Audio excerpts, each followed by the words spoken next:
Good morning, School of Light, YouTube, everybody out there. I was trying to do this a while ago, but I was interrupted, so I'm having to record this again. Um, the School of Light is a nonprofit ministry. You can ask for it, it never costs you a penny. We send it through the mail. When you receive it, you go through it, you answer it, you can return it. When we receive it, we grade it and we record it. When you finish the series, we send you a certificate of completion for that series. Enough certificate of completions, and your um, effort can be rewarded with college credit at participating universities. So let's hop right to it. Chapter 23 in the book of Joshua. Before I get started, I want to say something is like, if you are on a mission, if you are on, you got to focus on yourself and God. Now, I'm not saying focus on yourself and self. Focus on God and yourself, or yourself and God. There's going to be 1,000 things that are going to try to keep you from reading God's word. There's going to be distractions, interruptions, people vying for your attention. Um, and it almost makes me more resolute in saying, I'm going to get my time in the Bible. I'm going to read it out loud. My goal initially in the beginning of the year was to read every single day. Have I hit that goal? No. I was carrying that goal for probably 2 weeks into the new year. And then there was, some days that in the last 2.5 months that, at least 10 days out of the last 2.5 months that I had maybe missed 8 days, something like that. And it kind of pisses me off, you know? Chapter 23 is a 4 paragraph chapter. Why couldn't I have read that? So there's power in failing to meet your goals if it inspires you to action, if it inspires you to dig deeper. I mean, it's not like my goal is to uh, put a $10 million business together in the next 5 months. It's nothing so massive and huge. It's to read the word out loud. Period. And then correction. Read the word out loud, then meditate on it. Period. So you have things that come in your life, distractions, people vying for your attention. Um, one chapter at a time, one paragraph at a time. Be zealous with your time with God. Your time with God and God's time with you. Focus on that. Focus on that. Don't let anything, talking to myself, get out of that, get in the way of that. Chapter 23, Joshua. After a long time had passed, and the Lord had given Israel rest from all of their enemies around them, Joshua, by then old and well advanced in years, summoned all of Israel, their elders, leaders, judges, and officials, and said to them, I am old and well advanced in years. You yourselves have seen everything the Lord your God has done to all these nations for your sake. It was the Lord your God who fought for you. Remember how I have allotted as an inheritance for your tribes all the land of the nations that remain, the nations I conquered between the Jordan and the great sea in the west. The Lord your God himself will drive them out of your way. He will push them out before you, and you will take possession of their land as the Lord God promised you.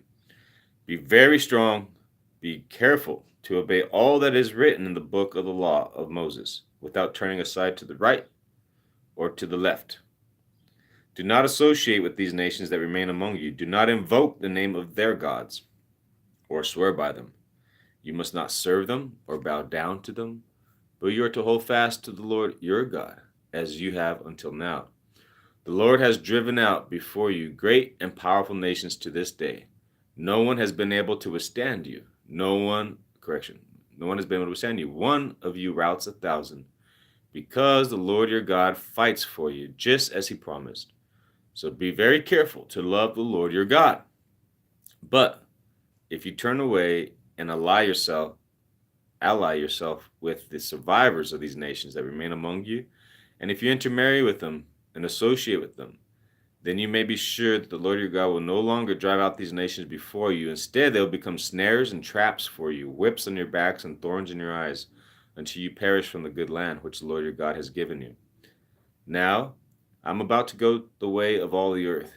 You know with all your heart and soul that not one of all the good promises the Lord your God gave you has failed. Every promise has been fulfilled, not one has failed. But just as every good promise of the Lord your God has come true, so the Lord will bring on you all the evil he has threatened until he has destroyed you from this good land he has given you. If you violate the covenant of the Lord your God, which he commanded you, and go and serve other gods and bow down to them, the Lord's anger will burn against you, and you will quickly perish from the good land he has given you.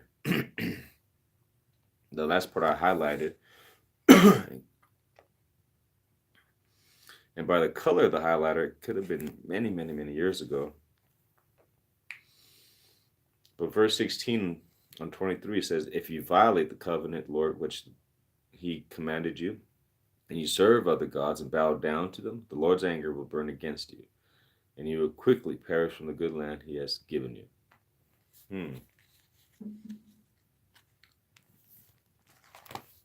So important, and it's a big theme in the Bible is that you don't bow down to other gods. And I remember probably a month and a half ago, I was at a like a Native American ceremony, but it was no Native. Well, actually, there was one Native there, and they had a ceremony where they burn sage and talk to the four directions or something. And in that, I think I had kneeled or just faced the four directions. No, I think I just faced the four directions or something. And after that, like now I'm not sure, was I doing something that is outside of God's direction? Did I break a covenant with God whenever I turned to those four directions and said, direct wind of the north, the direction of the north, or whatever that ceremony was. And so you got to be very careful, very, very careful. And so I pray for myself that I have divine guidance from God, that He directs my paths, that my life is used for His purpose. And then, like chapter 21 or 22 in Joshua, where he says, I know that you have kept everything that Moses and have obeyed everything he has given you to do, and everything you have obeyed me as well. And he says, you have not abandoned your brothers, but you continue to fulfill the mission that God has given you. And that is like so resonates with me so well, because I can imagine the person in my life being connected with God, God leading it, God guiding it, God bringing these things up to pass. And when that happens, it's incredible stuff, you know. And I pray the same thing for you, that you have divine guidance, that you are your life's energy, your whole life is spent well on serving God, not abandoning your brothers, and fulfilling the mission that He has given you. So powerful. Well, I guess that's it, guys. I got a full day ahead of me, as I'm sure most of you do. And if you want any of the School of Light material, let us know. You can find us on Facebook at schooloflight.org website, and you can contact me directly, 931-538-9643. Request, and I'll get it to our office in Clarksville, Tennessee. All I need is your name and mailing address. And that reminds me of a few people that gave me their name and mailing address and haven't passed it on. So lots to do.